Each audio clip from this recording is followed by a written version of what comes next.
Good morning students. फिर से आपके सामने बीसी महतो क्लासेस में सबका स्वागत है। और आज हम लोग पार्टनरशिप फर्म्स का एक इम्पॉर्टेंट थ्योरी को समझेंगे, जो कि उसका प्रोविजंस क्या है।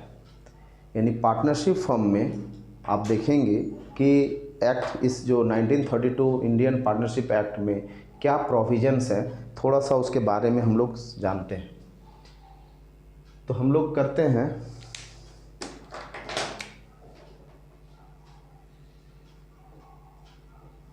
Provisions of Indian partnership act 1932। क्या क्या प्रोविजंस है, क्योंकि ये जानना बेहद ज़रूरी है कि किस सेक्शन में क्या डिस्कस किया गया है। तो हम लोग सेक्शन 30 से शुरू करते हैं। इंडियन पार्टनरशिप एक्ट में कई सेक्शंस हैं, उसमें से ये सेक्शंस में क्या कहा गया है। इफ ऑल पार्टनर्स एग्री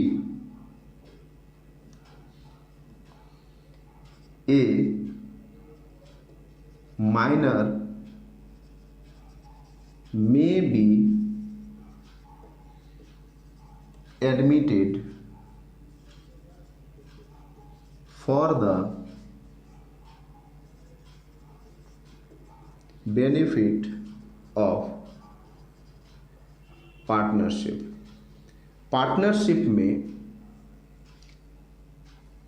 आप देखेंगे कि प्रोविज़न है सेक्शन 30 में कि अगर सभी पार्टनर्स एग्री होते हैं किसी एक माइनर पार्टनर को शामिल करने के लिए और पार्टनरशिप का बेनिफिट्स लेने के लिए, यानी सारे पार्टनर्स एग्री करेंगे, तो एक माइनर पार्टनर जो कि under as less than 18 years, जो यानी कि 18 ईयर्स जो कंप्लीट नहीं किया हुआ रहता है, उसको शामिल कर सकते हैं। लेकिन कंडीशन है कि सारे पार्टनर्स एग्री होने चाहिए। ये अंडर सेक्शन 30 के हिसाब से आपका प्रोविजंस बनाया गया है। Next,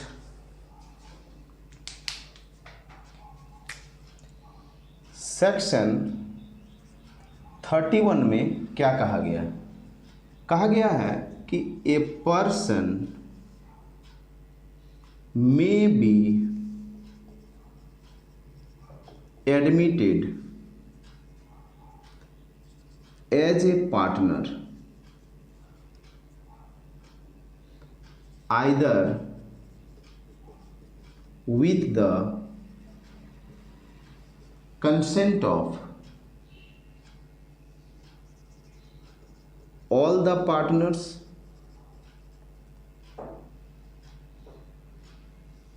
all the existing partners or in accordance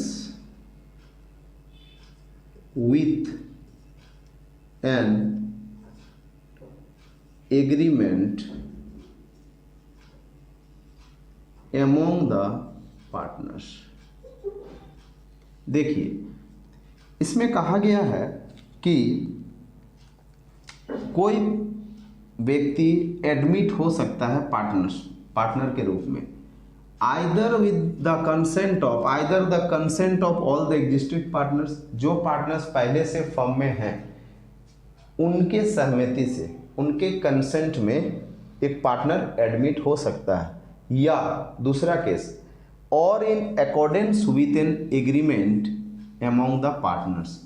या तो पार्टनरशिप डीड में है कि किसी भी व्यक्ति को हम ले सकते हैं, तो भी हो सकता है, जो कि आपने देखा है प्रेजेंस और एब्सेंस ऑफ पार्टनरशिप डीड में 6th पॉइंट का बात किया गया था।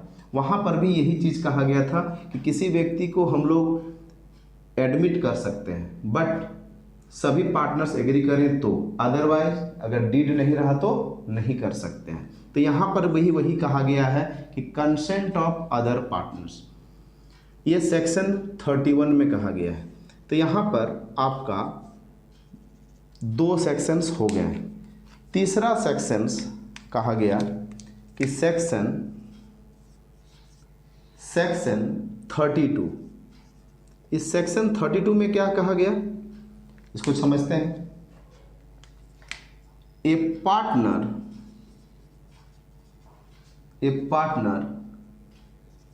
में retire from the firm either with the consent of all the other partners or in accordance with an agreement among the partners। देखिए इसमें क्या कहा गया, इसमें कहा गया एक पार्टनर पहले से है, वो रिटायर कर सकता है फर्म में। कंडीशन 2 है, पहला कि with the consent of all other partners, सारे पार्टनर्स को कह करके आप रिटायर हो सकते हैं। दूसरा ये ऑप्शन है कि अगर आपका एग्रीमेंट ही किया हुआ है कि नहीं आप रिटायर कर सकते हैं, इसमें आपको कोई फोर्सफुली रोकने का नहीं है। अगर कोई स्वेच्छा से जा सकते हैं तो वो भी पॉइंट दिया हुआ है आपका under section 32 Indian partnership act में। नेक्स्ट है सेक्शन 35। ये सेक्शंस को आपको बहुत अच्छे से सीखना पड़ेगा, समझना पड़ेगा।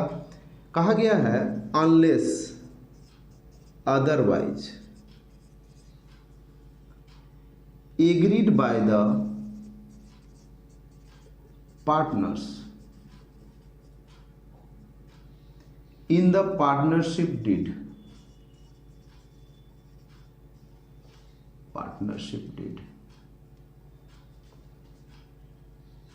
a firm is dissolved,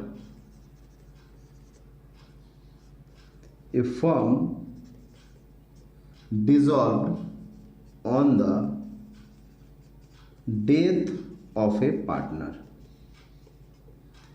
condition क्या लगाया गया है, प्रोविजंस क्या है कि या तो पार्टनर्स द्वारा एग्री है, पार्टनरशिप डीड में एग्रीमेंट बना हुआ है कि एक फर्म को हम डिसॉल्व कर सकते हैं अगर कोई पार्टनर का डेथ हो जाता है तो। अदरवाइज जैसा है कोई बात नहीं, यानी या तो डीड में दिया हुआ है तो अनलेस अदरवाइज, यानी आपके पास जो है इसमें कहा गया है कि अगर किसी पार्टनर का डेथ हो जाता है तो डेथ होने पर फर्म डिसॉल्व हो सकता है। और या तो इसमें कहा गया है अगर पहले से प्रोविजंस बने हुए हैं कि नहीं सभी पार्टनर्स जो हैं एग्री कर गए हैं कि नहीं चलो भाई एक पार्टनर डेथ कर गया है, अब हमको पार्टनरशिप नहीं रखना है, तो पार्टनरशिप यदि नहीं रखना है तो उसको हम लोग डिसॉल्व कर देते हैं, पार्टनरशिप फर्म डिसॉल्व हो जाएगा। तो ये अंडर सेक्शन 35 में कहा गया है। नेक्स्ट सेक्शन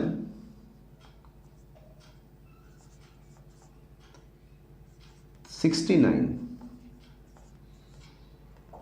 सेक्शन 69 में क्या कहा गया है कि किसी भी फर्म का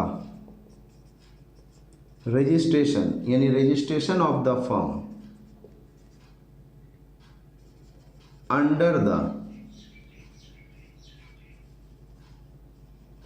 पार्टनरशिप एक्ट 1932 इज ऑप्शनल।